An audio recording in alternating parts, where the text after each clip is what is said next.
నేను స్త్రీల కోసం మాట్లాడాలనుకోవట్లేదు. రెండవది పిల్లల కోసం నేను మాట్లాడాలనుకోవట్లేదు. మరి దేనికోసం మీరు మాట్లాడాలనుకుంటున్నారంటే మ్యాన్హుడ్, పురుష లక్షణం.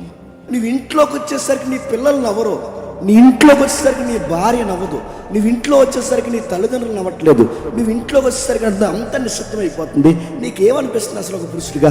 అరే నేను ఇంట్లోకి వచ్చేసరికి వాతావరణం ఒక్కసారి నిశ్శబ్దం అయిపోతుంది అన్నప్పుడు నువ్వు పెద్ద గొప్ప అనుకుంటున్నావు. కానీ గమ్మత్తడి చెప్పనా, నీ వల్ల భయపడి చేస్తున్నారు, భయపెడుతున్నావు వాళ్ళని. కౌగిట్లోకి ప్రేమగా గొర్రె పిల్లలు రావాల్సిన అమ్మాయి భయపడుతుంది. బుడిబుడి నడకలు నడుస్తూ నేను చూసిన వెంటనే నీ చిన్న పిల్లలు డాడీ అని నవ్వే నవ్వులు వాళ్ళలో కనబట్లేదు, భయపడుతున్నారు వాళ్ళు. నువ్వు బయటకు వస్తుంటే డాడీ నేను కూడా వస్తాను, నీ పిల్లలు నిన్ను చూసి అనలేకపోతున్నారంటే. నువ్వు బయటికి వెళ్తున్నప్పుడు నీ భార్య ప్రేమగా చూస్తూ వెళ్ళిపోతున్నారండి త్వరగా వచ్చండి అని అనలేకపోతుందంటే నువ్వు ఇంట్లో ఎలా బిహేవ్ చేస్తున్నావు? ఇంకా మ్యాన్హుడ్ అంటే ఈ సమాజం ఏం నేర్పిస్తుంది? పొగరు ఉండాలి, కోపం ఉండాలి, సమాజాన్ని బాగా అంటే కంట్రోల్ పెట్టేవాడు మగాడన్నట్టు చూపించాలి, పోలీసు వాళ్ళగా బిహేవియర్ చేయాలి. ఆ మాత్రం పొగరు లేకపోతే మాట వినరన్న ఒక భయంకరమైన తత్వాన్ని నేర్పించాలి. చివరికి వాడు రోడ్డు మీదకి వస్తే ఆడ కుక్కనే ఆడ పిల్లని సమానంగా చూసే సైకో ఎవరు ఈరోజు తయారవుతున్నారంటే వీళ్ళందరూ ఇలా తయారవడానికి కారణం ఏంటి చెప్పండి? మగాడంటే ఎలా ఉండాలి, మగాడంటే ఎలా ఉండాలని అనవసరమైన వాటిని అలవాటు చేయడం వల్లేగా. ఎందుకు వాడు అలా అయ్యాడు? కారణం ఏంటి చెప్పండి? వాడికి ఎవడో చెప్పాడు పురుషుడు అంటే ఎలా ఉండాలని.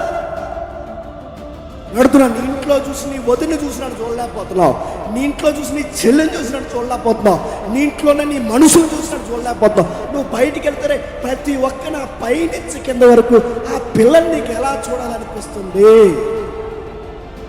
నీ చెల్లి కాదా, నీ వదిన కాదా, వయసులో ఉన్న మీ అమ్మ కాదా అని అడుగుతున్నావు. నీకు ఎలా చూడాలనిపిస్తుంది?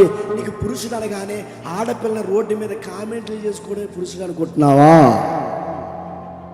ఎవడు చెప్పాడు నీకు ఇది పురుష లక్షణం అని? ఎవడు నేర్పించి అడుగుతాడు? ఈ పురుష లక్షణాలు కాదు, మ్యాన్హుడ్ అంటే అది కాదు. తెలుసు దేనికి కోప్పడాలో, దేనికి కోప్పడకూడదు, దేనికి నవ్వాలో, దేనికి నవ్వకూడదు, ఏవి భుజాన్ని వేసుకోవాలో, ఏవి వేసుకోకూడదు నాకు అన్నీ తెలుసు. ఎందుకంటే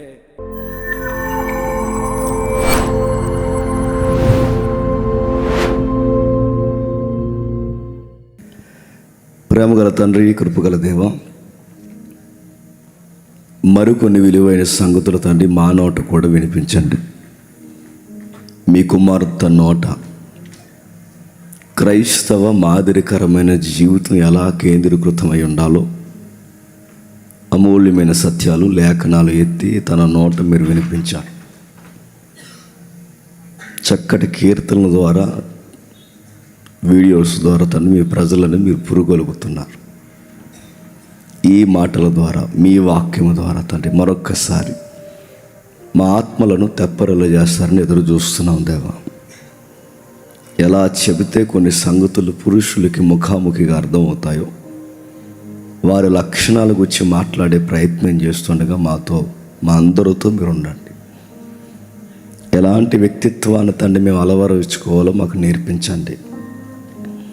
కాలయాపన చేయక అనవసరమైన మాటలు మేము మాట్లాడక మా అందరినీ మీ వాక్యం చేత ఆదరిస్తారని కోరుతూ గాయకులను, సంగీతకారులను, మా జత పని వారిని, ఇక్కడ కష్టపడుతున్న ప్రతి ఒక్కరిని మీ చేతులకు అప్పగిస్తూ ఈ మొదటి రోజు తండ్రి ఈ రాత్రి సభకు మమ్మల్ని నడిపించినందుకు మేము స్తుతిస్తాం. క్రీస్తు నామమున ప్రార్థన సమర్పిస్తున్నాం తండ్రి, ఆమేన్. సరే, వాక్యాన్ని త్వరగా మనం విని ఈ మొదటి రోజు త్వరగా మనం ముగించుకునే ప్రయత్నం చేద్దాం. అపోస్తుడైన పౌలు కొలసీలకు రాసిన పత్రిక, అపోస్తుడైన పౌలు గారు కొలసీలకు రాసిన పత్రిక 3వ అధ్యాయం. కొలసీలకు రాసిన పత్రిక, దయచేసి అందరూ బైబిల్ తీయాలి. దయచేసి ఎవరు మొబైల్ చూడొద్దు, బైబిల్ని కేంద్రీకరిస్తూ వాక్యాన్ని మీరు వినాలి. కొలసీలకు రాసిన పత్రిక 3వ అధ్యాయం 18, 19, 20, 21 వచనాలు కలిపి చదువుకుందాం. భార్యలారా మీ భర్తలకు విధేయులయుండుడి, ఇది ప్రభువును బట్టి యుక్తమై ఉన్నది. భర్తలారా, మీ భార్యలను ప్రేమించుడి, వారిని నిష్ఠూర పెట్టకుడి. పిల్లలారా, అన్ని విషయాల్లో మీ తల్లిదండ్రుల మాట వినుడి, ఇది ప్రభువుని బట్టి మెచ్చుకునదగినది. తండ్రులారా, మీ పిల్లల మనస్సు కృంగకుండినట్లు వారికి కోపం పుట్టింపకుడి. ఆ పిల్లల్ని ఎవరైనా సైలెంట్గా ఉంచమని చెప్పండి, తమ్ముళ్ళు ఎవరైనా అక్కడ ఉంటే. కొన్ని వాక్య భాగాలు మనం ఎన్నిసార్లు చదివినా మనకు ఆశ్చర్యానికి గురి చేస్తాయి.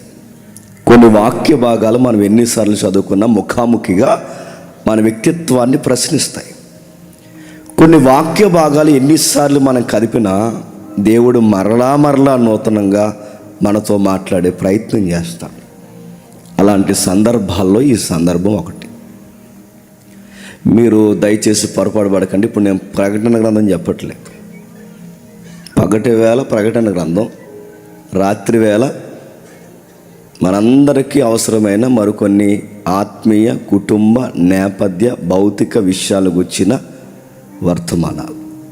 సరే, ఏం రాస్తున్నాడు ఇక్కడంటే, ఒక ఫ్యామిలీ, ఆ ఫ్యామిలీలో హీరోలు ఎవరైనా ఉన్నారంటే పురుషుడు. సెకండ్ స్టేజ్లో ఎవరైనా ఉన్నారంటే స్త్రీ. నేను రెండోది బాగా వినండి, నేను స్త్రీల కోసం మాట్లాడాలనుకోవట్లేదు, రెండవది పిల్లల కోసమే మాట్లాడాలనుకోవట్లేదు. మరి దేనికోసం మీరు మాట్లాడాలనుకుంటున్నారంటే మ్యాన్హుడ్, పురుష లక్షణం. పురుషుడి యొక్క వ్యక్తిత్వం ఎలా ఉండాలి, పురుషుడు అనేవాడు ఎలా ఉండాలి, దీనిని గూర్చి బైబిల్ ఏమని మనకు సెలవిస్తుంది. ఏంటి, పురుషుల కోసం బైబిల్ అంత డైరెక్ట్గా మాట్లాడిన సంగతులు ఉన్నాయంటే ఉన్నాయి. వాటి యొక్క అర్థాలు, వాటి పరమార్థాలు మనకు తెలుసుకోకపోతే రాకపోతే ఈ సమాజంలో ఒక సగటు మానవుడికి లేదా ఒక పురుషుడికి జీవన విధానం ప్రమాదకరం అవుద్దంటే అవుతుంది. నువ్వు ఫైనాన్షియల్గా ఎదగాలన్నా, మరి చెప్తున్నాను, నువ్వు ఆరోగ్యంలో బలపడాలన్నా, నువ్వు అనుకున్న లక్ష్యాలు నువ్వు సాధించాలన్నా, ఈ సొసైటీలో దేవుని చేత నీ కుటుంబం లేదా నువ్వు ఎవరైతే వ్యక్తి ఉన్నావో నువ్వు దీవింపు పొందాలి అంటే, నువ్వు బ్లెస్ చేయబడాలి అంటే ఒక పురుషుడా జర జాగ్రత్త అని వాక్యాలు చెబుతున్నాయి. ఏం చెబుతున్నాయి? పురుషులారా, భర్తలారా, ఇంకా డైరెక్ట్ మాట్లాడుకుంటే పెళ్ళైన వారులారా. కాస్తంత కొన్ని వాక్యాలు కదిపితే మగాడిగా పుట్టిన ప్రతి పురుషులారా మీకు కొన్ని విషయాలు తెలియాలి. కానీ గమ్మత్తు చెప్పిన మనకి పురుషులు ఎలా ఉండాలో బైబిల్ మనకు నేర్పించే లోపే ఈ సమాజం నేర్పించకూడని అడ్డగోల విషయాలు మనకి నేర్పించేశాయి.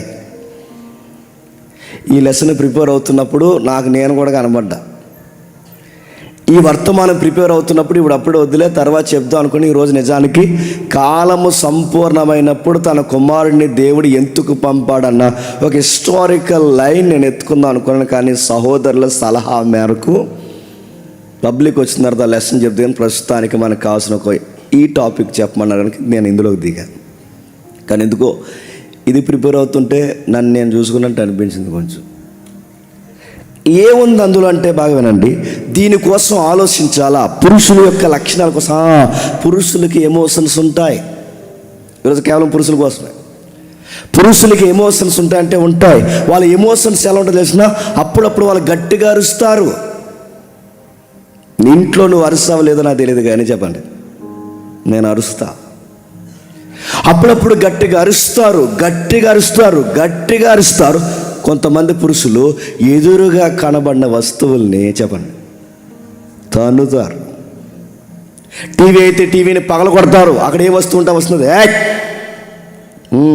అంటారు. కల్లరి చేస్తారు. వాళ్ళ మాట తాగడికి ఒక్కసారి ఇల్లు అంతా నిశ్శబ్దం అయిపోతుంది. ఎందుకంటే అది పురుషుల లక్షణాలన్న ఒక అలవాటు ఉంది మనకి. మరలో అడుగుతున్నాను, ఇంత ఎమోషన్ మనం క్యారీ చేసిన తర్వాత నెక్స్ట్ ఏంటని ఎప్పుడన్నా పురుషులు మరో లక్షణం ఏంటి చెప్పినా, అప్పుడప్పుడు కొంతమంది పురుషులు ఏడుస్తారు, ఒంటరిగా కూర్చుంటారు, ఏదో కోల్పోయినట్టుంటారు. ఆ కోల్పోయిన తర్వాత అసలు ఏం జరుగుతుందని తనను తాను ప్రశ్నించుకున్నప్పుడు ఎంత కొట్టాడురా అని ఫీల్ అయ్యే విషయాలు కూడా మగాళ్ళకు ఉంటాయి. వాళ్ళ ఎమోషన్స్ని వాళ్ళు క్యారీ చేస్తున్నప్పుడు వాటిని ఎందుకు కొన్ని విషయాల్లో కంట్రోల్ చేయలేకపోతున్నారంటే ఈ సమాజం మనల్ని కంట్రోల్లో పెట్టే సలహాలు మనకు ఇవ్వలేదు. మరి ఎలాంటి లక్షణాలు ఇచ్చింది, ఎలాంటి విషయాలు మాట్లాడుతుందంటే పురుషుడికి డెఫినేషన్ ఇచ్చింది ఈ సమాజం. పురుషుడికి డెఫినేషన్ ఎలాంటి డెఫినేషన్ ఇచ్చింది, ఎలాంటి డెఫినేషన్ ఇచ్చిందంటే మగాడు అన్నాక ఆ మాత్రం కోపం ఉంటుందండి, అరుస్తాడు, కొడతాడు, అవసరమైతే గోడకేసి గుద్దుకుంటాడు, ఆ మాత్రం ఉంటుంది మగాడంటే. ఆ మీసాలకున్న పొగరు ఉంటుంది, ఆడి కండరాలకున్న పొగరు ఉంటుంది, ఆ మాత్రం అరుస్తాడు, కొడతాడు, 2 దెబ్బలు ఆడపిల్లని కొడితే ఏంటి కొడతాడు. ఈ వకాల్తా పుచ్చుకుని మనకు సలహాలు ఇచ్చే వాళ్ళు ఉన్నారు లేదా? పురుషుడు అన్నాక తిడతాడు, కొడతాడు, సంపాదిస్తున్నాడండి. ఒక మాట అంటే ఏంటండి, పురుషుడు ఇలా ఉండాలని, ఆడిలా కోప్పడాలని, ఇలా ప్రవర్తించాలని, వాడి బిహేవియర్ ఇదని పురుషులకి కొన్ని నేర్పించే సమాజం. ఈ సమాజంలో ఒక లక్షణాలు ఉన్నాయి. పాత సినిమాలు అంటే 90s టైంలో, అంటే అంకుల్ గారు వాళ్ళ టైం అలా, ఆ యంగేజ్ టైంలో, ఆ టైంలో మీరు చూడండి, అంటే అప్పుడు మనం పుట్టాం అలా యంగేజ్లో అన్నమాట. ఆ అంకుల్ గారు అక్కడ ఉన్నారు చూడండి. ఆ టైంలో అప్పుడప్పుడు ఆ సినిమాలు మనం చూసే వాళ్ళు మారకముందు పురుషుడు అనగానే ఒక అజమాయిషి, ఇంట్లో ఏదో అడావడి జరుగుద్ది. పురుషుడు ఇంట్లో హీరో ఇలా బయటకు వస్తాడు, ఇలా బయటకు వచ్చిన తర్వాత ఇలా చూస్తాడు, ఇలా చూసి ఇలా వచ్చి అంటాడు, ఏయ్ లోపలికి వెళ్ళు అంటాడు. అలాగేనండి అని వెళ్ళిపోద్ది హీరోయిన్ అన్నమాట లోపల. అదొక క్లాసిక్ సీన్ అది సినిమాల్లో. మా ఫ్రెండ్ వస్తున్నాను, నువ్వు లోపలికి వెళ్ళంటే అలాగేనండి వెళ్ళిపోతున్నా. అదొక క్లాసిక్ సీన్ అయింది ఆ రోజులు. ఇప్పుడు చూడండి, పురుషులు సినిమాల్లో కూడా ఆధిపత్యం ఉంది, సమాజంలో ఆధిపత్యం ఉంది. పురుషుడంటే ఏంటి, అరుస్తాడు. పురుషుడంటే ఏంటి, కొడతాడు. పురుషుడంటే ఏంటి, తిడతాడు. పురుషుడంటే ఏంటి, వస్తువులు పగలగొట్టేస్తాడు. పురుషుడికి అర్థాలు చెప్పింది ఈ సమాజం, అంటే అర్థాలు చెప్పింది. అందుకే చూడండి, సినిమాలు ఎప్పుడు మీరు చూడండి, పై చేయి ఎప్పుడు ఎవరిది ఉంటుంది చెప్పండి, మగాడిది.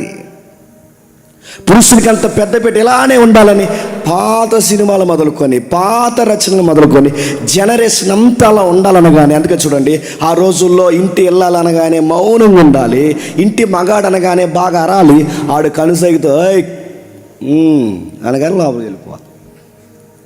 అదో రకమైన యాటిట్యూడ్ అది. ఇలా ఉండాలని ఎవరు నేర్పించారని నేర్పించింది ఈ ప్రపంచమే నేర్పించింది. అందుకే చూడండి, ఈ ప్రపంచం నేర్పించినప్పుడు ఆడపిల్లల మీద దాడి జరుగుతున్నప్పుడు కూడా వాళ్ళని సపోర్ట్ చేసేలా ఉన్నారు. కొంతమంది మగాళ్ళు ఉంటారు, బాగా వినాలి ఇవన్నీ. ఈ స్టోరీ మీకు అర్థమైతే కొన్ని ఎదరికెళ్ళి విషయాలు అర్థమవుతాయి. కొంతమంది మగాళ్ళు ఉంటారు, వాళ్ళు ఎలా ఉంటారు చెప్పిన, ఆడు అలా ఉండాలని అలా ప్రిపేర్ చేస్తారండి. ఎందుకు ఎప్పుడు ఆడు ముఖంలో నవ్వు ఉండదు, ముడిస్ట్ ముఖం అది. ఇలా వస్తాడు, ఇంట్లోకి వస్తాడు. పోలీసుడు ఇంట్లోకి వస్తే ఎలా ఉంటుందో చెప్పండి. ఈ పెద్ద మనిషి ఇంట్లోకి వచ్చినా కూడా చెప్పండి అలాగే ఉంటుంది. ఆడు పోలీసు వాళ్ళకి ఇంట్లోకి వచ్చి, బాగా వినండి, ఆ ఇంట్లోకి వచ్చిన తర్వాత ఏయ్ ఏం చేద్దావు అని అడుగుతాడు. తిన్నావా? తిన్నానండి, పడుకో అంటాడు. ఎంత పోలీసుడు యాటిట్యూడ్ కాదు చెప్పండి. ఓ ఏంటి నడుతున్నాను, ఏంటి, ఆ తర్వాత అడగడం ఏంటి, తిన్నావా అని అడగంటే పడుగా 11 అవుతుంది, ఇంకా అర్ధరాత్రి వరకు నీ ఎదవేసాలు ఎక్కువైపోయింది నీకు. మళ్ళీ నడుతున్నావు. ఈ యాటిట్యూడ్ చూడండి, ఒక ఆఫీసర్ వచ్చినట్టు, ఒక పోలీసుడు వచ్చినట్టు ప్రవర్తించే పురుషులు ఉన్నారా లేదా?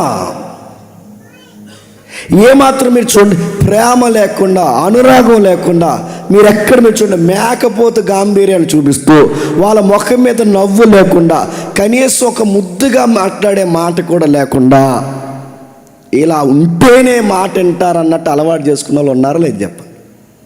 పైపచ్చికి ఫ్రెండ్స్తో అంటారా, మనం ఆ మాత్రం సీరియస్ మెయింటైన్ చెప్పితే మాట ఉండరు అది అన్నారట. ఎవరది? అదే మేడం, మాట ఉంది అది. నువ్వు ప్రతిదానికి బుజ్జి గజ్జి చెప్పండి బజ్జి అన్నావంటే మీదకి ఎక్కేస్తాం. అందుకు నువ్వు ఏం చేయాలి, సీరియస్గా తిన్నావా, ఏంటి, వస్తాం, కొడుగా నాలురా వచ్చేదాన్ని బుజ్జి, అలా బుజ్జి ఎలా బుజ్జి అంటే చెప్పండి, అది నీ మీదకి ఎక్కుతుంది. అందుకు నువ్వేం చేస్తావు, కంట్రోల్లో పెట్టాలి. కంట్రోల్లో పెట్టాలంటే నవ్వకు ఎక్కువ లోకం అయిపోతావు. అందుకే చూడండి, చాలామంది మగాళ్ళు చూడండి, వీడు బయట అంతా బాగా నవ్వుతాడు, అంతా బాగా తిరుగుతాడు, స్నేహితులతో అంతా బాగుంటాడు, ఆ ఇంటికి వచ్చేసరికి మాత్రం ఆ మాడుబాక వేసుకుని వస్తాడు. అలాగా ఆ గేటు దగ్గరే తేడా వచ్చేది వాతావరణం. ఆవిడ చూస్తే ఈవిడికి ఏంటి బండి ఎలా ఉందని ఆవిడికి ట్యాక్స్లో వచ్చేస్తుంటుంది. ఈ ట్యాంక్ ఒక ఇంటి వద్ద నువ్వు ఇంట్లోకి వచ్చేసరికి నీ పిల్లలు నవ్వరు, నీ ఇంట్లోకి వచ్చేసరికి నీ భార్య నవ్వదు, నువ్వు ఇంట్లో వచ్చేసరికి నీ తల్లిదండ్రులు నవ్వట్లేదు, నువ్వు ఇంట్లోకి వచ్చేసరికి అంత నిశ్శబ్దం అయిపోతుంది. నీకేమనిపిస్తుంది అసలు ఒక పురుషుడిగా?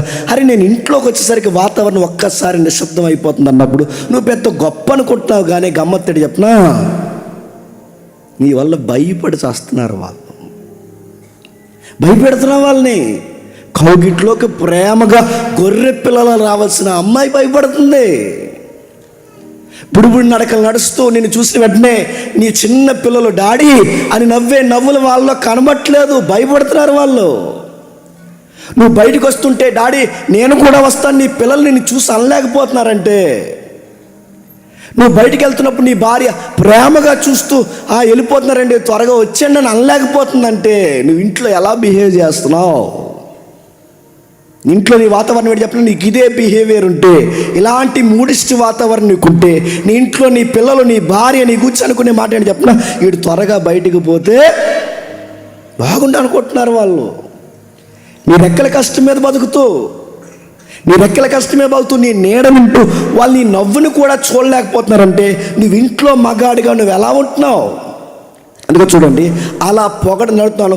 ఇంకా మ్యాన్హుడ్ అంటే ఈ సమాజం ఏమి నేర్పిస్తుంది? పొగరగా ఉండాలి, కోపంగా ఉండాలి, సమాజాన్ని బాగా వినండి కంట్రోల్ పెట్టేవాడు మగాడన్నట్టు చూపించాలి, పోలీసు వాళ్ళగా బిహేవ్ చేయాలి. ఆ మాత్రం పొగరు లేకపోతే మాట వినరన్న ఒక భయంకరమైన తత్వాన్ని నేర్పించాలి. ఈ పురుష లక్షణాలు మ్యాన్హుడ్ అంటే. ఇంకేమి నేర్పించారు కొంతమంది, అరే మగాడంటే ఏంట్రా మగాడంటే వాళ్ళు అన్నారు, ఈ మాట తప్పుగా అంటున్నాను అనుకోకండి, సమాజంలో ఉన్న వల్గారిటీ వర్డ్స్ కొన్ని ఉపయోగిస్తున్నాను ఏమనుకోకండి, అది మరీ వల్గారిటీ కాదు, నాకు సెన్సార్ గుర్తుంది. వాళ్ళు సొసైటీలో మగాడంటే ఏమన్నదరే, ఒక అమ్మాయి ఆఫర్ ఇచ్చిందంటే చెప్పండి, అమ్మాయితో నువ్వు తప్పు చేయాలరా. మగాడమన్న తర్వాత అమ్మాయి పిలిస్తే నువ్వు వెళ్ళలేదంటే ఏం మగాడవురా. మగాడంటే సమాజం ఇస్తున్నది కోపడాలని డెఫినేషన్ ఇస్తుంది.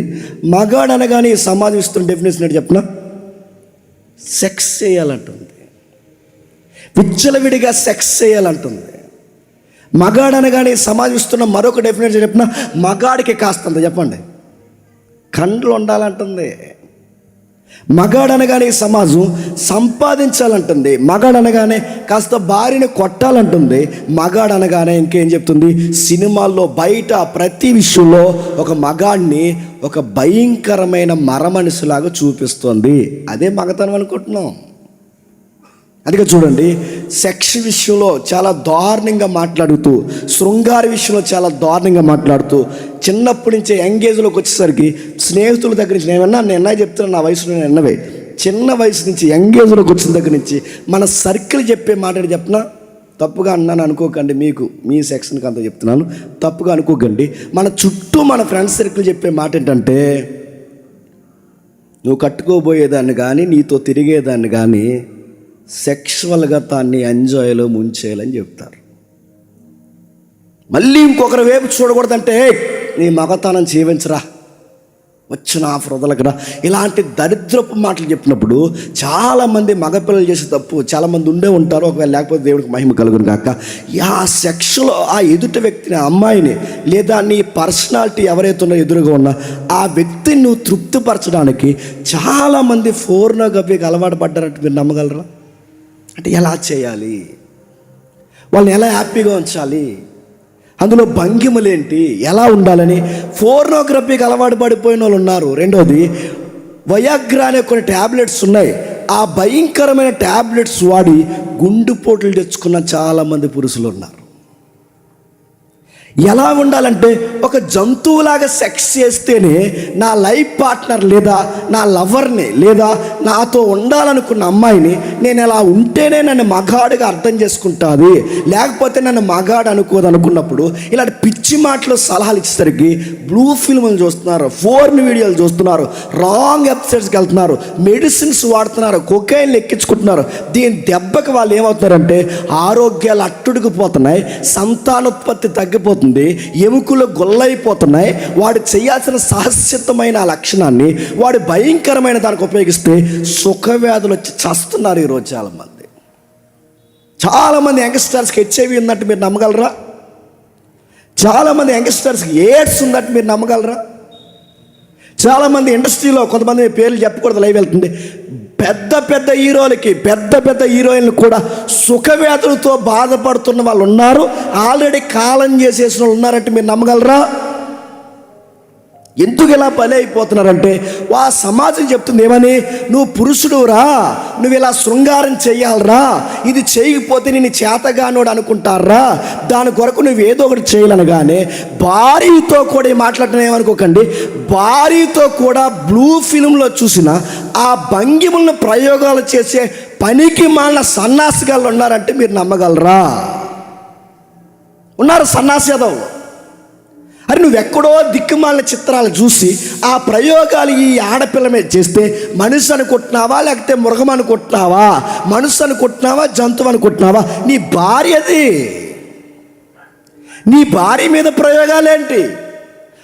నువ్వు చూస్తున్న వారు ఎవరైతే ఉన్నారో వాళ్ళ వృత్తే అది, నువ్వు చూస్తున్న వాళ్ళ వృత్తి అది. వాళ్ళు భయంకరమైన భంగిమలు పెడతారు, వాళ్ళు దొల్లుతారు, ఎగురుతారు, భయంకరమైన ఏవైతే మాట వాడుతున్నా నన్ను తప్పుగా అనుకోకండి, వాళ్ళ భయంకరమైన యాంగిల్స్లో వాళ్ళు మూవ్ అవుతారు.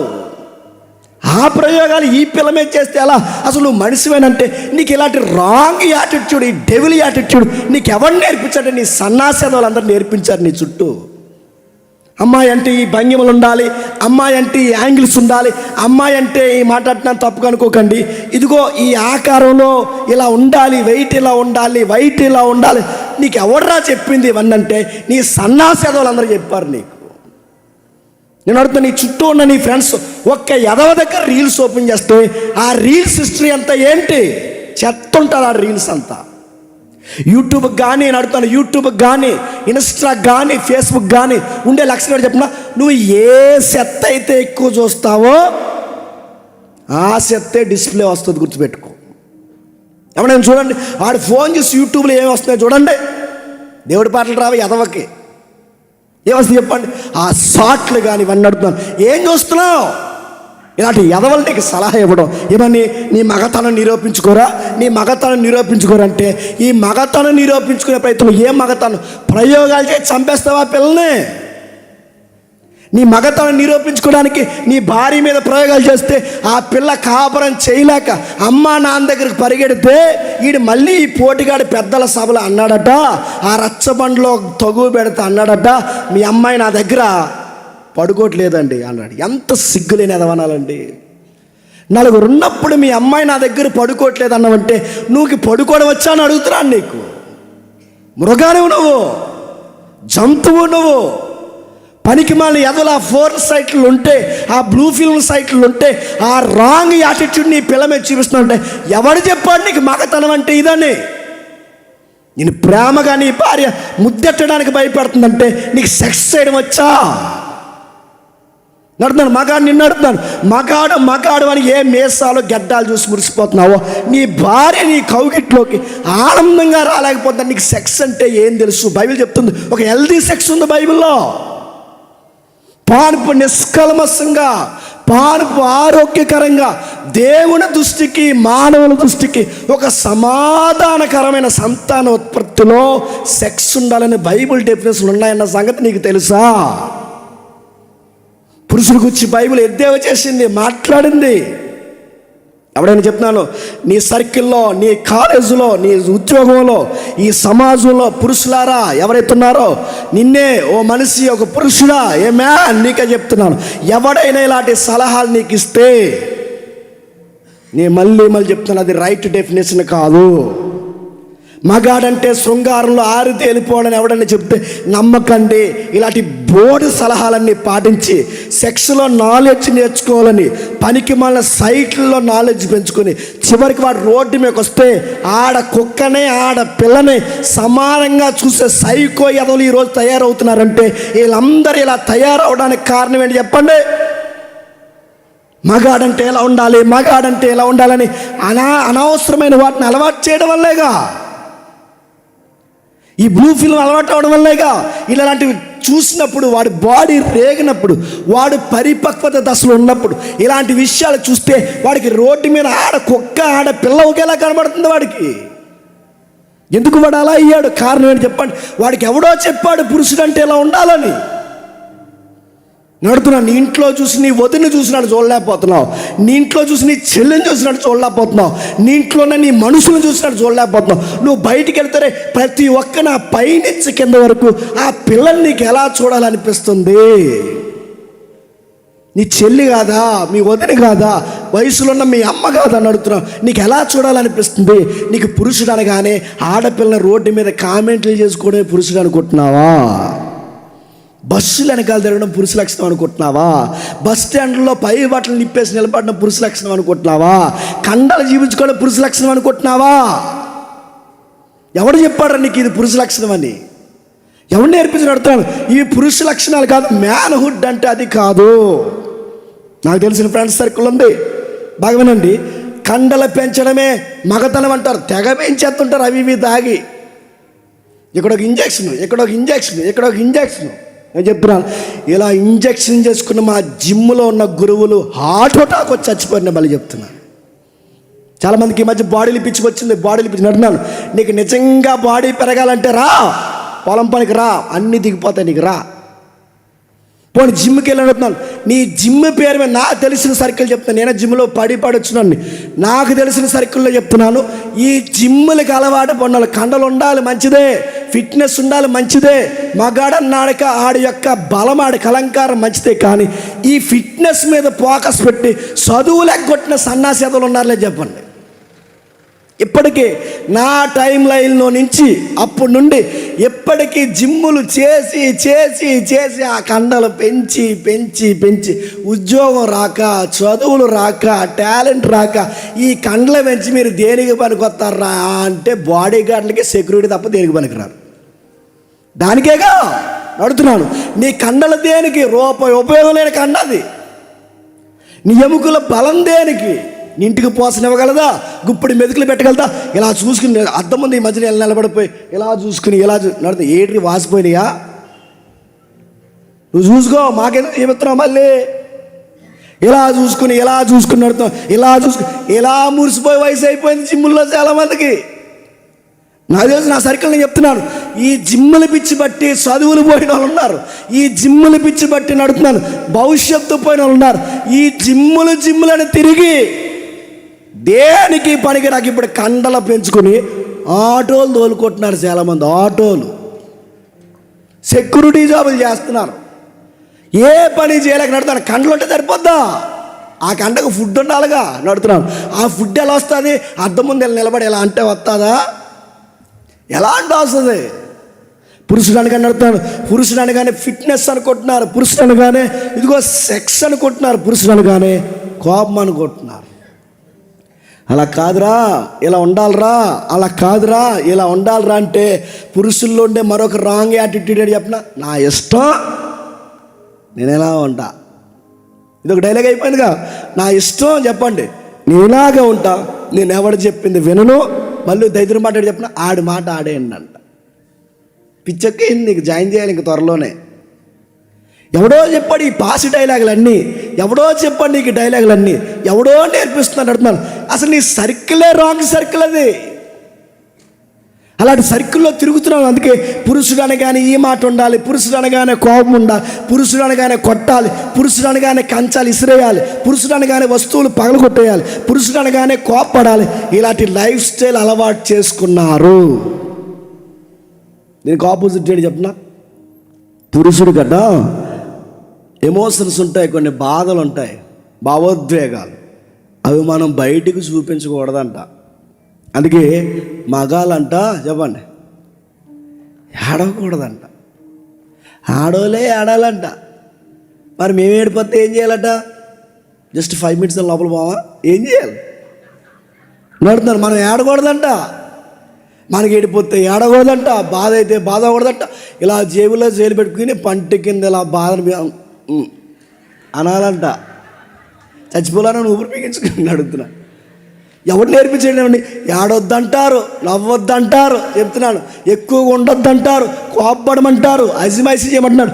ఈ ఎవరు నేర్పించారా? సినిమాలు. ఈ ఎవరు నేర్పించారా? కవులు. ఈ ఎవరు నేర్పించారా? పెత్తందారి వ్యవస్థ. అసలు దీనికి ఆరిజిన్ ఏంట్రా? పురుష పెత్తనాన్ని చూపించే మతాలు.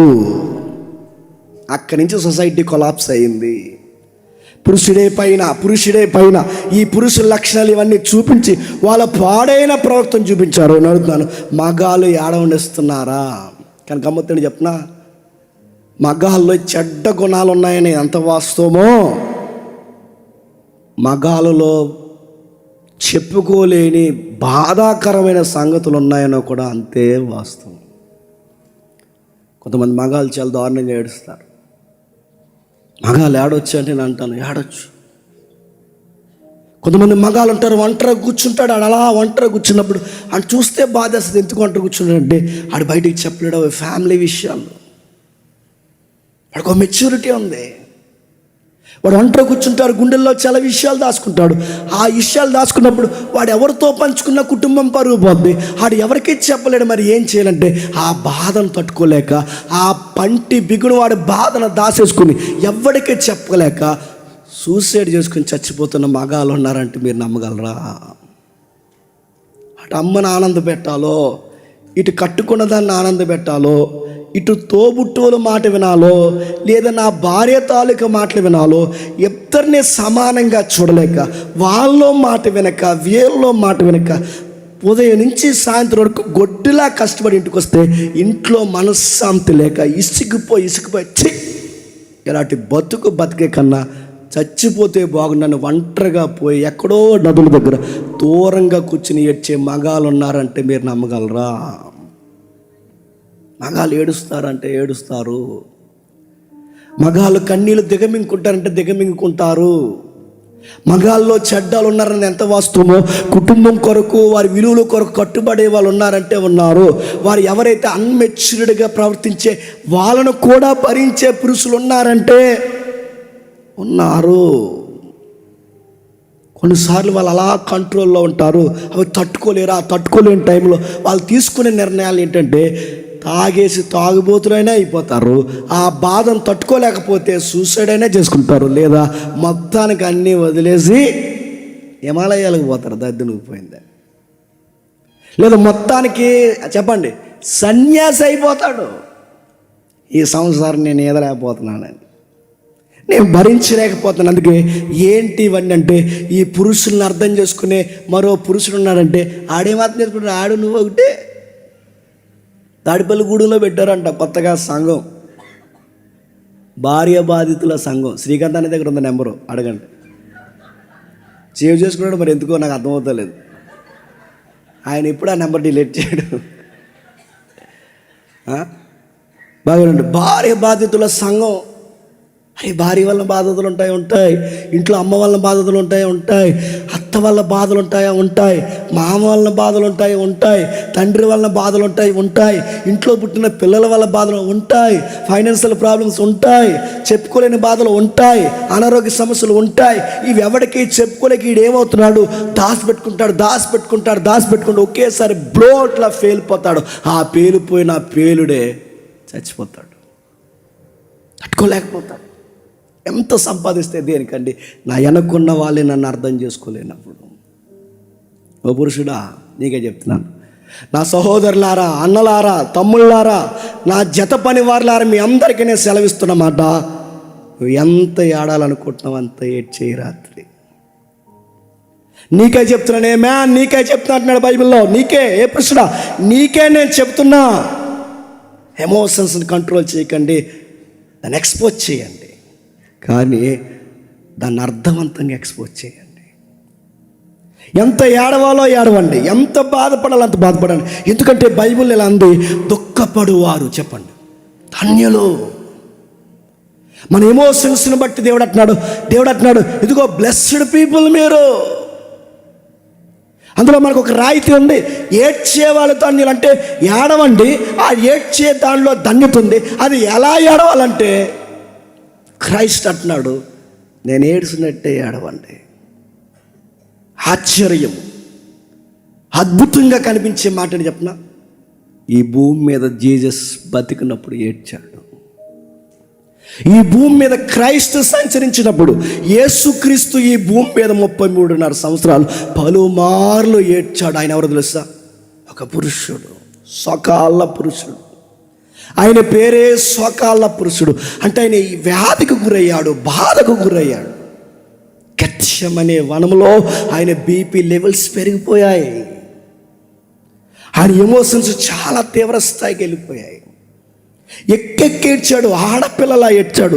ఎంత ఏడవాలంత ఏడ్చాడు. ఆ ఏడ్చిన ఆయన, అనుభవాలు ఉన్న ఆయన, మనలాంటి బాధల గుండా వెళ్ళిన ఆయన, మన ప్రధాన యాజకుడైన ప్రభు అయిన యేసుక్రీస్తు వారు అంటున్నాడు, దుఃఖపడువారు ధన్యులు.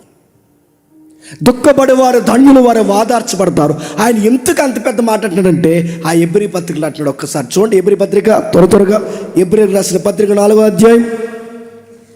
ఎబ్రీకి రాసిన పత్రిక 4వ అధ్యాయం 14-15 వచనాలు.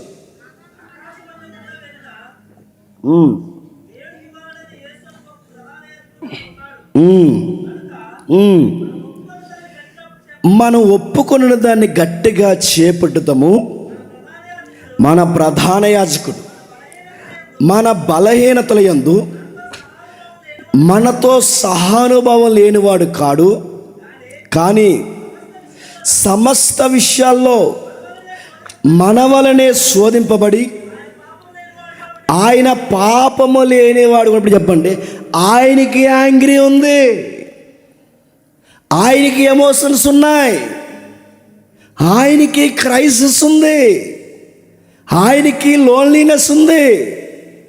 ఆయన కూడా ఒక మగాడు ఈ భూమి మీద ఎంత బాధపడతాడో అంతగా బాధపడాడు. గమ్మత్తుడు చెప్పిన, ఆయన సొంత సహోదరులు ఆయన అర్థం చేసుకోలేదు. తండ్రి కాని తండ్రి తను సరిగ్గా అర్థం చేసుకోలేదు. తనకి కన్నిన తల్లి ఎవరైతే ఉందో వాళ్ళ ఇంట్లో వాళ్ళందరూ ఆయన్ని పిచ్చోడు అనుకున్నారు. తన వెనకాల పుట్టిన అక్క, తన వెనకాల పుట్టిన చెల్లుళ్ళు, తమ్ముళ్ళు మా అన్నయ్యకి పిచ్చి పట్టింది అన్నారు. ఫ్యామిలీ ప్రాబ్లమ్స్ ఆయనకు కూడా ఉన్నాయి. తన ఇంట్లో వాళ్ళు యాంటీ అయ్యారు, తన ఈదిలో వాళ్ళందరూ యాంటీ అయ్యారు, తన ఊరంతా నజరేత్ ఆయనకి యాంటీ అయిపోయింది. అలాంటి టైంలో ఆయన ఎమోషన్స్ బాగా వినండి. తన ఇంట్లో ఏదో అన్నారని ఏడ్చినట్టు బైబిల్లో లేదు. తన ఊర్లో వాళ్ళు ఏదో అన్నారని ఇంట్లో వాళ్ళు, ఈ ఊర్లో వాళ్ళు ఏదో అన్నారు ఏడ్చినట్టు బైబిల్లో లేదు. కానీ ఆయన ఏడ్చాడు. తన స్నేహితులు బాగా వినండి, తను వదిలిపోయినందుకు ఆయన ఏడవలేదు, కానీ ఆయన ఏడ్చాడు.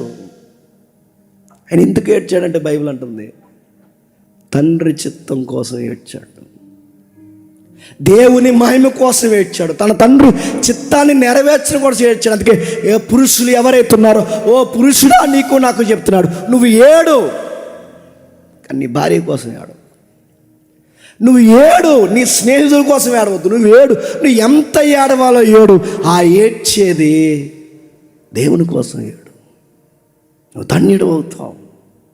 దుఃఖపడేవారు ధన్యులు అంటే ఎలా ధన్యులు? నీ అప్పుల కోసం ఏడితే ధన్యుడు అవ్వు, నీ భార్య కోసం ఏడిస్తే ధన్యుడు అవ్వు, నీ ఫైనాన్షియల్ ప్రాబ్లమ్స్ కోసం ఏడిస్తే ధన్యుడు అవ్వు, నీకు మంచి భార్య భర్త రాలేనందుకు, లేదా నీ అత్తమామలు నిన్ను అర్థం చేసుకున్నందుకు ఏడిస్తే ధన్యుడు. వాళ్ళు ఏడిపిస్తారు, అలానే ఉంచు, అలానే తాయి, ఒక నవ్వు వదిలాయి. కానీ ఒక విషయం కోసం మాత్రం ఎక్కేడు.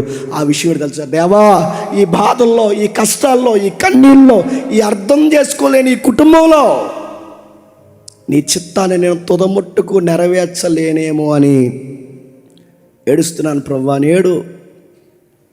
ఆయన చిత్తం కోసం ఏడు, ఆయన ప్రార్థనలో ఏడు, ఆయన వాక్యం కోసం ఏడు, ఆయన మాటల కోసం ఏడు. అవసరమైతే బీపీ తెచ్చుకో. ప్రభు అయిన యేసుక్రీస్తు వారు చెమట రంధ్రాల్లో నుంచి రక్తం వచ్చిందంట అని అడుగుతున్నాను. ఎందుకు రక్తం వచ్చిందంటే ఆయన ఎందుకు ఏడుస్తున్నాడు చెప్పనా? తన భార్య మీద కోపం వచ్చి కాదు, గుర్తుపెట్టుకోండి. తనకు భార్య లేదు, తన కుటుంబం మీద అంత బీపీ ఎందుకు వస్తుంది ఆయనకి? ఆయన ఏ చెట్లని గుద్దలేదే, ఆయన ఏ గోడల్ని గుద్దలేదే, ఆయన ఏ వస్తువుల్ని తన్నలేదే, ఆయన ఎక్కడ ఎవరి మీద గట్టిగా అరవలేదే. ఆయన గట్టిగా అరిసరిసి ఏడుస్తున్నది ఏదైనా ఉందంటే ప్రార్థనలో, నా దేవా నా దేవా నా దేవా, ఈ శారీరకమైన కష్టంలో, ఈ మానసికమైన ఇబ్బందుల్లో, ఈ సమస్యల్లో దేవా నేను చేతులెత్తి తరుస్తున్నాను ప్రభువా, ఈ పాత్ర నేను పోషించలేమని నేను భయం వేస్తుంది. నీ చిత్తమైతే ఈ పాత్ర కొంచెం గ్యాప్ ఇవ్వు, లేదా ఇది మోయట నీ చిత్తమైతే మోయగలిగే శక్తి నువ్వు ప్రభువా. నేను అడుగుతున్నాను, మగాళ్ళందరిని అడుగుతున్నాను, ఎప్పుడన్నా దీనికోసం ఏడ్చారా?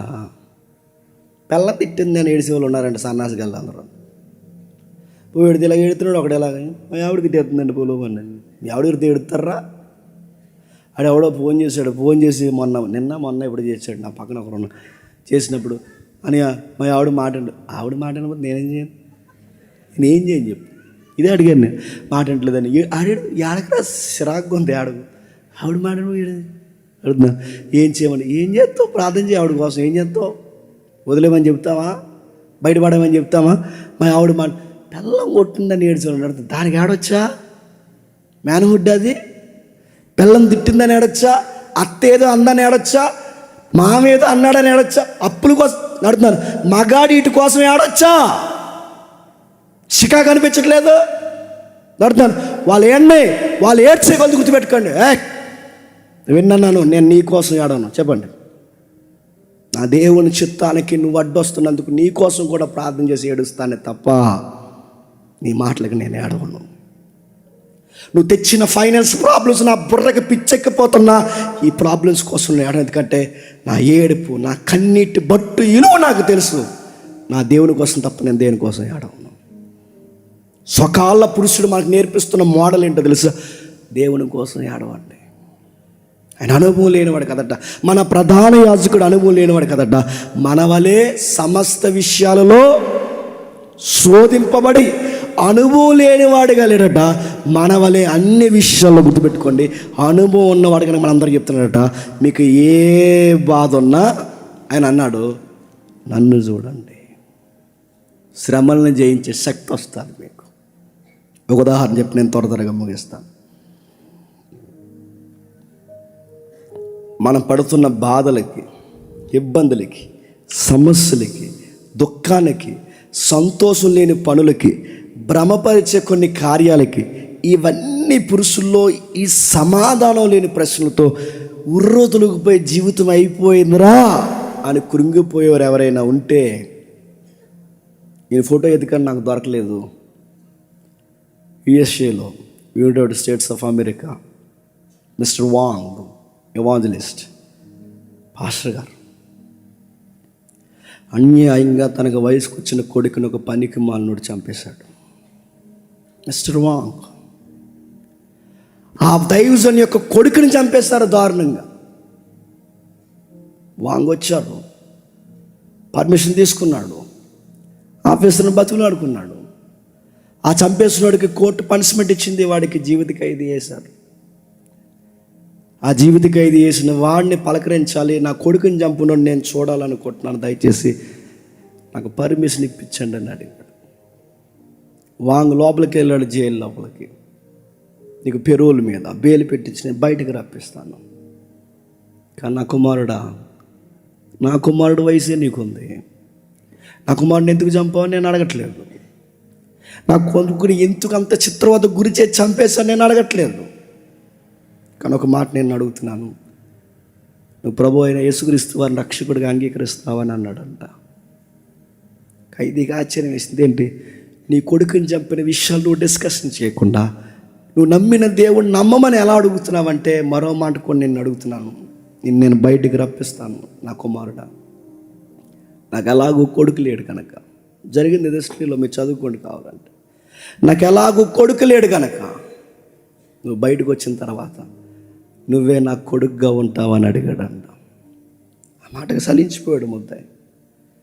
నీ కొడుకుని చంపి నన్ను కొడుక అని పిలుస్తున్నావు, నీ కుమారుని చంపి నన్ను కుమారుడు అని పిలుస్తున్నావు. నాకు బెయిల్ పెడతాను అంటున్నావు, నన్ను బయటికి తీసుకొస్తాను అంటున్నావు, నన్ను బయట పడేస్తాను అంటున్నావు. పైగా ఒక మాట నన్ను అంటున్నావు, ఐ అడాప్టెడ్ టు యూ, నిన్ను నేను దత్తత తీసుకుంటాను అంటున్నావు. ఈ లవ్ ఏంటి నాకు అర్థం కావట్లేదు అన్నాడు.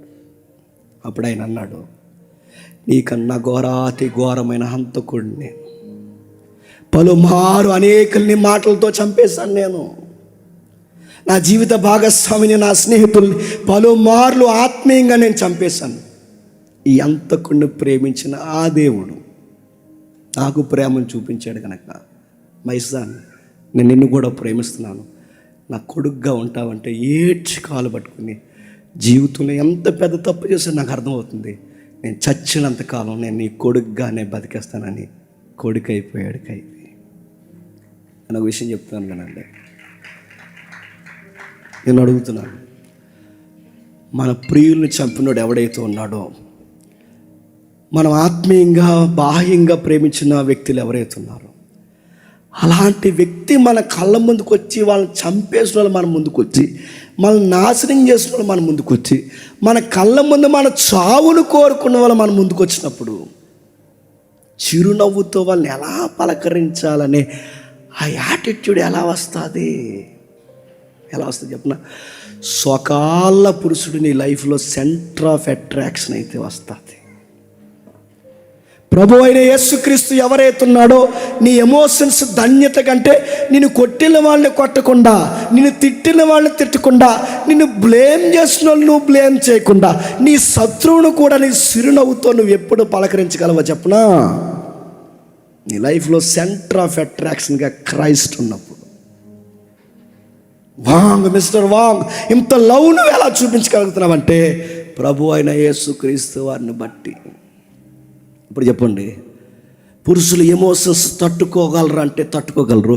ఎప్పుడు తట్టుకోగలరు అంటే పురుషులైన వారందరికీ బైబిల్ ఇస్తున్న సలహా, నీ లైఫ్లో క్రైస్ట్ ఉంటే తట్టుకోగలరు. నీ కోపాన్ని ఎలా ప్రదర్శించాలి నీకు అర్థమవుతుంది. నీ కోపంలో మళ్ళీ చెప్తున్నా న్యాయం ఉంటుంది, నీ కోపంలో లీగాలిటీ ఉంటుంది, నీ కోపంలో జస్టిస్ ఉంటుంది. గుర్తుపెట్టుకో, నువ్వు కోపపడ్డావంటే దానికి ఒక అర్థం ఉంటుంది. నువ్వు కోపపడ్డావంటే కుటుంబం మేలు కోసం కోపపడతావు. నువ్వు కోపపడ్డావంటే దేవుడు అంటాడు, వెరీ గుడ్, నేను నీ సైడే స్టాండింగ్ తీసుకున్నాను అంటాడు దేవుడు. గుర్తుపెట్టు, ఎందుకంటే నా కోపానికి అర్థం ఉంటుంది. ఎందుకంటే నేను ఎందుకు కోపపడతానంటే నా లైఫ్లో నాకు తెలుసు దేనికి కోపపడాలో, దేనికి కోపపడకూడదో, దేనికి నవ్వాలో, దేనికి నవ్వకూడదో, ఏవి భుజాన్ని వేసుకోవాలో, ఏవి వేసుకోకూడదో నాకు అన్నీ తెలుసు. ఎందుకంటే నేను క్రైస్ట్ని ఫాలో అవుతున్నాను కనుక. నా కన్నీరు దేనికి పడితే దానికి అర్థంగా ఉపయోగించను, నా ఆనందాన్ని దేనికి పడితే దానికి అర్థంగా ఉపయోగించను, నా బాధని దేనికి పడితే దానికి, ఎక్కడ పడితే అక్కడ నా బాధను నేను బయట పెట్టను. నేను బాధపడ్డానంటే ఒకే ఒక విషయం కొరకు, దేవా నీ చిత్తమే సిద్ధించుగాక అని బాధపడతాను. ఇది ఎవరు నేర్పిస్తున్నారంటే నీకు నాకు నేర్పిస్తున్నది. గుర్తుపెట్టుకోండి, ప్రభు అయిన యేసుక్రీస్తు వారు. క్రీస్తుని చూస్తే ఇంకా ఏముండొచ్చు అంటే గుర్తుపెట్టుకోండి, ఏమీ లేని టైంలో, ₹10 సంపాదన లేని టైంలో, పేకల్లోతు బాధల్లో కూరుకుపోయిన టైంలో, అలాంటి విషయాల్లో కృంగిపోకుండా ఆనందంగా జీవితాన్ని గడపాలి అంటే దానికి సూత్రం ఒకటి గుర్తుపెట్టుకోండి, క్రైస్ట్ను ఫాలో అవ్వు. క్రీస్తుని వెంబడించి పూరు గుడుసులో ఉన్న వాళ్ళు చెప్తున్నాను, అనుభవంతో చెప్తున్నాను, పూరు గుడుసులో ఉన్న, కటిక నేల మీద నిద్రపోయినా, పాసన్నం పరమన్నంలా తిన్నా ఆనందంగా ఎప్పుడు ఉండగలమని చెప్తున్నా, నా లైఫ్లో క్రైస్ట్ కేంద్రం అయిపోవాలి. గుర్తుపెట్టుకోండి. అందుకే తిమోతితో పౌలు అంటాడు, ఆయన సంతుష్టి సహితమైన దైవభక్తి, చెప్పండి, అప్పలాభం. అప్పుల్లో ఒక ధైర్యం ఉంటుంది, బాధల్లో ఒక ధైర్యం ఉంటుంది, ఈ నాన్న వాళ్ళందరూ వ్యతిరేకమైపోయిన ఒక ధైర్యం ఉంటుంది, నీ భార్య నిన్ను అర్థం చేసుకోకపోయిన ఒక ధైర్యం ఉంటుంది, నీ స్నేహితులు నిన్ను అర్థం చేసుకోకపోయిన ధైర్యం ఉంటుంది, నువ్వు మేలు కోరిన వారే నీకు అన్యాయం చేసిన ధైర్యం ఉంటుంది. ఎందుకంటే ఈ భూమి మీద నేను వెంబడిస్తున్న ప్రభువు కూడా అదే జరిగిందన్న ఒక ధైర్యం ఉంటుంది. ఆ ధైర్యం నన్ను బలపరుస్తుంది. అందుకంటున్నాడు శిష్యులు కానీ తను కూడా వెంబడించిన ప్రతి ఒక్కరిని అన్నాడు, ఫాలో మీ. ఫాలో ఇమ్మంటే వెనకాల రమ్మని కాదు, నేను ఎందుకు ఏడుస్తున్నానో గమనించండి, నేను ఎక్కడ ఆనందం పడుతున్నానో గమనించండి. నాలా ఉండడానికి నా యాటిట్యూడ్ మీరు అలవాటు చేసుకోండి. నాలా ఉండడం మీరు నేర్చుకుంటే ఇతరులు తిడుతున్నప్పుడు ఆ తిట్టును కూడా చెప్పండి, ఆనందంగా స్వీకరిస్తారు. ఆయన అన్నాడు, మనుషులు మిమ్మల్ని నిందించి, మనుషులు మిమ్మల్ని బాధించి, మనుషులు మీరు వ్యర్థంగా మిమ్మల్ని కాని మాట్లాడినప్పుడు నా నామమును బట్టి మీరు చెప్పండి, సంతోషించు. ఎవరో ఒక మాట అంటే ఎందుకు కృంగిపోతున్నావు, సంతోషించు. ఎవరో ఒక మాట అంటే ఎందుకు అలా బెంగపెట్టుకుంటున్నావు, సంతోషించు అంటారు.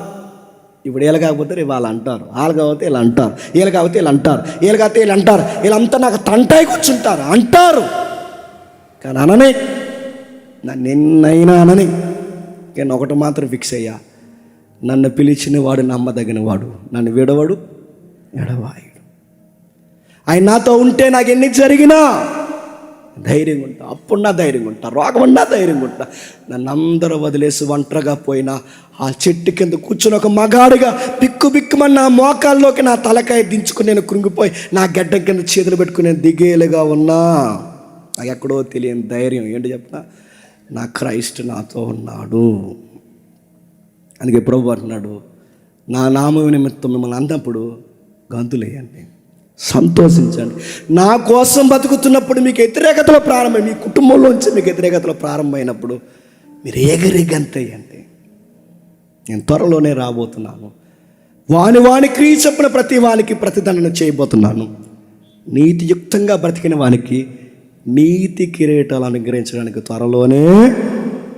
ఆ ఒక్క హోప్ మళ్ళీ చెప్తున్నాను, ఆ ఒక్క నిరీక్షణ, ఆయన ఇచ్చిన మాట ఏదైతుందో దేన్నైనా జయించేయాలనిపిస్తుంది.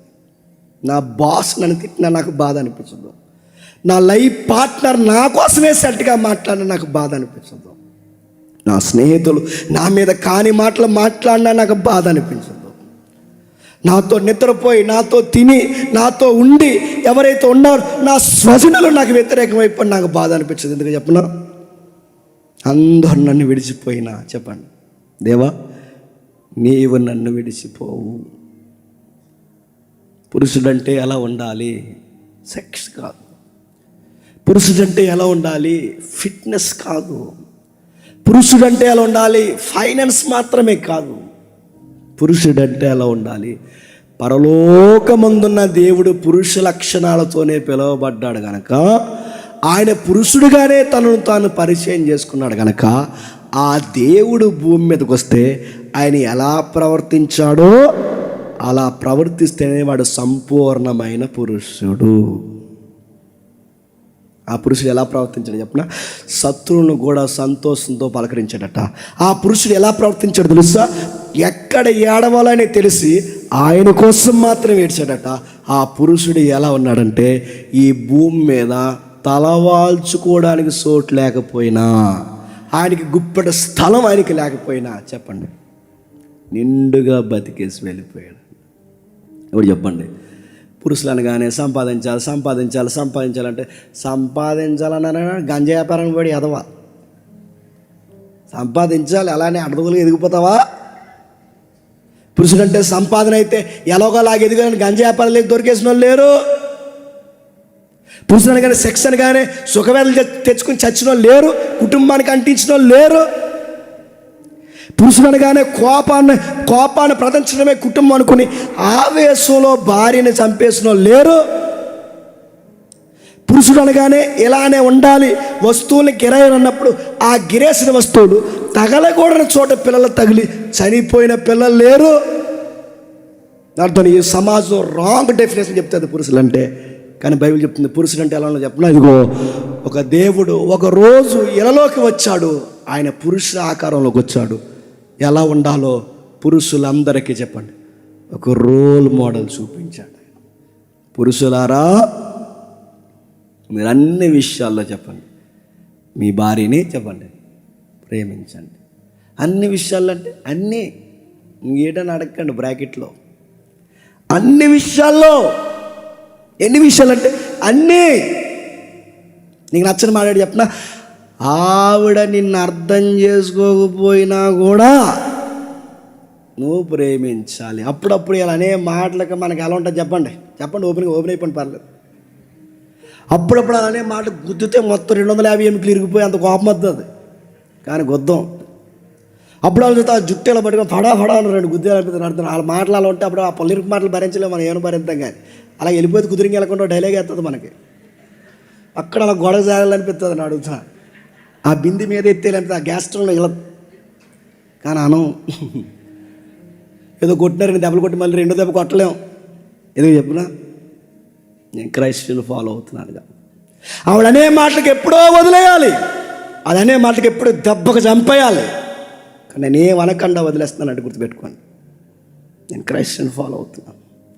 బాధ నేను ఎందుకు మేము చేసుకుంటున్నాను, నేనే అనుకుంటున్నాను. ఒక దెబ్బ ఇచ్చారు కొట్టినా మళ్ళీ అలా ఇలా తిరిగి వచ్చి నేనే కౌగులించుకుని మళ్ళీ నేనే సర్లే అంటున్నాను. ఎందుకంటే ప్రభు అయిన యేసుక్రీస్తుని బట్టి నేను కాపురం చేస్తున్నాను.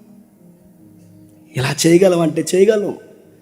భార్య అర్థం చేసుకోకపోయినా, అత్త అర్థం చేసుకోకపోయినా, మామ అర్థం చేసుకోకపోయినా, నాన్న అర్థం చేసుకోకపోయినా, అమ్మ అర్థం చేసుకోకపోయినా, పుట్టిన పిల్లలు మనకు తగిన ప్రేమను ఇవ్వకపోయినా ఎలా భరిస్తున్నారంటే నా ప్రభువు నన్నే భరించాడు. చెప్పండి, నేను వీళ్ళని భరించలేనా? భరిస్తాను.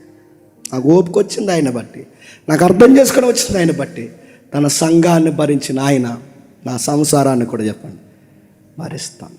ఇప్పుడు చెప్పండి, పురుషుడు అంటే చెప్పిన ఏడవండి, ధన్యకరంగా ఏడవండి, ఫిట్గా ఉండండి. ఆ బలాన్ని దేవుని కోసం, నీ కుటుంబం కోసం ఆశీర్వాదకరంగా వాడండి. ఫిట్నెస్ మెయింటైన్ చేయండి. ఎంత తినాలి అంతే తినండి, ట్యాంకులు పెంచకండి, మంచిగా ఉండండి. కానీ ఆ అందాన్ని ఏదైతే ఉందో ఆ బలాన్ని నీ కుటుంబానికి రక్షణ కవచంగా వాడడానికి ప్రయత్నం చేయండి. తన సంఘాన్ని ఆయన అలా కాపాడుకున్నాడు. తన సంఘం కొరకు ఆకలి దప్పులుతున్నాడు. సంఘమైన తన భార్య కొరకు అసూలు బాసాడు. తన సంఘం కోసం మోకాల మీద అరిగిపోయాడు. నీ కుటుంబంలో నీ సంఘం ఏంటి చెప్పిన, నీ సంసారమే నీ సంఘం. ఆ సంఘం కోసం ఎంతగా భరించు. పురుషుడా, సంపాదించు. నేను అర్థం చేసుకోకపోయిన వారి కోసం కూడా నువ్వు సంపాదించు.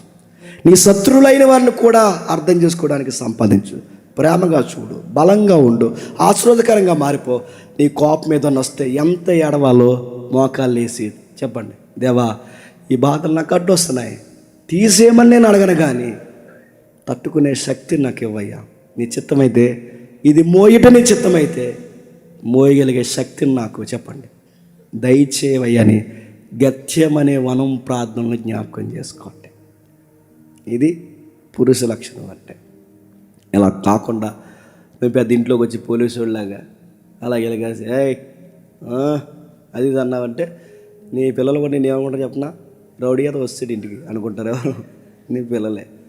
నువ్వు ఇంటికి వచ్చిన వెంటనే డాడీ అని పరిగెట్టుకు రావాలి. ఇంటికి వచ్చిన వెంటనే తలుపు డోర్ ఓపెన్ చేసిన వెంటనే నీ వైఫ్కి జంక పిల్లలాగా అమ్మయ్యా వచ్చేసాడు అనిపించాలి. నువ్వు ఇంటికి వెళ్ళిన వెంటనే ఇంకా త్వరగా రావాలి కదండి అని అడిగేంత మాటలు నీ ముందు కనబడాలి. అలా కాకుండా 2 రోజులు ఇంట్లోనే ఉంటారా అని అడగకూడదు, గుర్తుపెట్టుకోండి. హ్యాపీగా అడగాలి. నీ పిల్లలు నువ్వు వెళ్తుంటే ఏడుస్తూ రావాలి. ఎంత బ్యూటిఫుల్ సీనో తెలుస్తుంది. నీ పిల్లలు ఏడుస్తూ రావాలి. నీ భార్య కూడా వెళ్ళిపోతుంటే 70 సార్లు చెప్పాలి, త్వరగా వచ్చే అని. ఈ సీన్స్ అని అలవాటు చేసుకున్నట్టున్నాను. ఇది ఎవరి లక్షణం చెప్పిన, ప్రభు లక్షణం. ఆయన వెళ్ళిపోతున్నాడు, ఆయన కోసం ఏడ్చారు.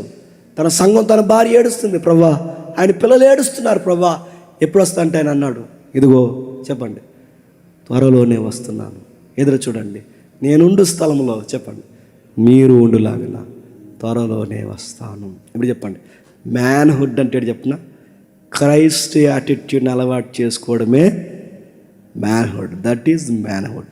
ఇది అలవాటు చేయండి, మీకు మీరే వెంతుకుంటారు, మీ ఫ్యామిలీకి వెంతుకుంటారు. ఈ యాటిట్యూడ్ అలవాటు చేసుకుని మీరు సెమినార్ నుంచి ఇంటికి వెళ్ళిన తర్వాత ఆ బిహేవియర్ అలవాటు చేసుకోండి, మీరు ఖచ్చితంగా అడుగుతారు, అరే ఎంత మార్పు ఎలా అంటే అప్పుడు చెప్పండి, సోకాళ్ళ పురుషుడిని అంబడేస్తున్నానని చెప్పండి. ఆయన ఎవరు అని అడుగుతారు. ఆయన పేరు చెప్పండి, ప్రభు అయిన యేసుక్రీస్తు. ఇప్పుడు ఇన్నన్నా నువ్వు ఏడవరంటే ఇక్కడ ఏడవను చెప్పండి, నాకు ప్రార్థన గది ఉంది చెప్పండి, అక్కడ ఏడుస్తానని చెప్పండి. నీ ప్రవర్తన, నీ మాట, నీ ధైర్యం, నీ బలము, నీ శక్తి, నీ నిర్ణయాలు, నీ దర్శనం నీ కుటుంబం వారికి, నీ చుట్టూ ఉన్న వారికి ఆశీర్వాదం అవునుగాక. ఆమేన్, ఆమేన్, ఆమేన్. ప్రార్థన చేసుకుందాం. Thank you. ప్రార్థన చేసుకుందాం. ప్రేమగల తండ్రి, కృపగల దేవ, పురుషుడు అనగానే రకరకాల అర్థాలు ఈ సమాజం చెబుతుంది తండ్రి.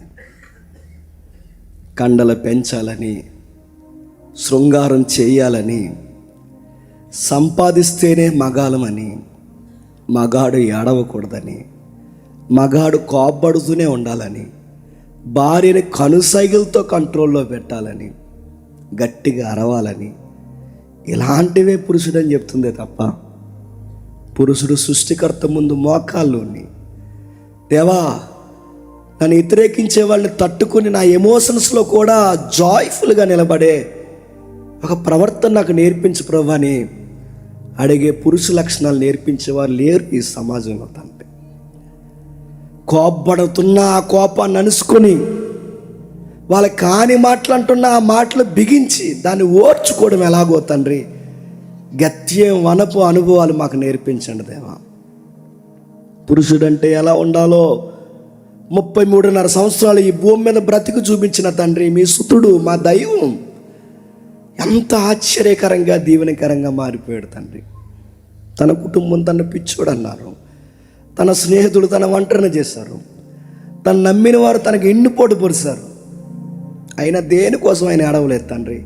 తండ్రి, నీ చిత్తమే సిద్ధించి కాక నీ కోసం ఏడ్చాడే తప్ప ఈ లౌకికమైన ఏ శ్రమ కోసం ఏడవలేదు. అలా మేము ఏడిస్తే తండ్రి, దుఃఖపడేవారు ధన్యులనే ఒక ఆశీర్వాదం మా కొరకు దాసించావు తండ్రి. మా కన్నీళ్ళు విలువైనవి, మా ఎమోషన్స్ విలువైనవి, మా మాటలు చేతలు అన్నీ విలువైనవి తండ్రి. ఒక పురుషుడిగా తండ్రి, నేను సరి అయిన పాత్ర నా కుటుంబంలో నేను పోషించకపోతే నేను క్రీస్తుని మరుగు చేస్తాను దేవా. తండ్రి లేని కుటుంబాలు ఎలా ఉంటాయో ఈ సమాజాన్ని మేము చూస్తున్నాం. ఆ ఇంటి ఇల్లాల బతుకు ఎలా ఉంటుందో, ఆ పిల్లల చీకటి పనులు ఎలా ఉంటాయో మేము చూస్తున్నాం తండ్రి. ఒక పురుషుడు సరిగ్గా లేకపోతే ఆ కుటుంబం ఎంత అల్లాడిపోతుందో మేము చూస్తున్నాం దేవా. కానీ మేము ఇంకా సజీవంగా మా కుటుంబంలో ఉన్నాం తండ్రి. బతుకుండగానే మా కుటుంబాన్ని తండ్రి పట్టింపు లేని వారిగా మేము ఉంటున్నామేమో, చీకటి పనులకు మా కుటుంబాన్ని అప్పగిస్తున్నామేమో. బాధ్యత నేర్పించండి, బాగు చేయండి, బాగుపరచండి. పురుషుడిగా ఏ విధంగా మాకు బతకాలో నేర్పించండి తండ్రి. ఒక వందాతనం మాకు నేర్పించండి. ప్రతి విషయాన్ని గుండెల్లో దాచుకోవడం నేర్పించండి. మీ దగ్గర ఎక్కెక్కి ఏడవడం నేర్పించండి. మా కన్నీళ్ళు మీ సన్నిధిలో కాచడం మాకు నేర్పించండి. ఈ సమాజం మమ్మల్ని ఏడవద్దన్నా తండ్రి, కానీ మేము మీ దగ్గర ఏడుస్తాం, మిమ్మల్ని గోజాడుతాం, మిమ్మల్ని అడుక్కుంటాం తండ్రి. మమ్మల్ని దీవించి కరుణించి మాకు బలమీ తండ్రి అని మిమ్మల్ని అడుగుతాం తండ్రి. బలపరచండి. తమ్ముళ్ళు ఉన్నారు, పెళ్ళైన అన్నలు ఉన్నారు, పెద్దవారు ఉన్నారు. వీళ్ళందరికీ తండ్రి ఈ లక్షణాలతో బలపరుస్తారని కోరుతున్నాం. తెలుసు తెలియక ఇప్పటివరకు కుటుంబంలో గలివిలున్నా వాటిని చిత్రవదకు గురి చేసుకుని విడదీసుకునే ప్రయత్నాలు చేయక క్రీస్తు వలె భరించే ఓపిక అందరికీ దయచేస్తారని కోరుతూ, నా జత పని వారిని, నా మాటలు వింటున్న వారిని, గాయకుల్ని, నా తమ్ముల్ని, అన్నల్ని, స్వార్థం లేకుండా పనిచేస్తున్న ప్రతి ఒక్కరిని తండ్రి మీరు దీవించండి. అన్నిటికన్నా ముఖ్యంగా ఈ సెమినార్ పాడైపోవాలని తండ్రి, ఈ సెమినార్ యొక్క నాశనాన్ని కోరుకుని మా మీద చెడ్డ మాటలు పలుకుతున్న సహోదరులు ఎవరైతే ఉన్నారో తండ్రి, వారిని కూడా మీరు దీవించండి. వారికి విశాలమైన దృక్కోణం వాళ్ళకి అలవాటు చేయండి తండ్రి. తండ్రి, ఎంత ధన్యకరమైన కార్యాలు ఇక్కడ జరుగుతాయో చూడగలిగే నేత్రాలు మమ్మల్ని విమర్శిస్తున్న వారు కూడా మీరు దయచేస్తారని కోరుతూ, మా శత్రువుల్ని, మా మిత్రుల్ని అందరినీ మీ చేతుల్లో పెడుతూ క్రీస్తు నామమున ఈ ప్రార్థన సమర్పిస్తున్నాం తండ్రి. ఆమేన్.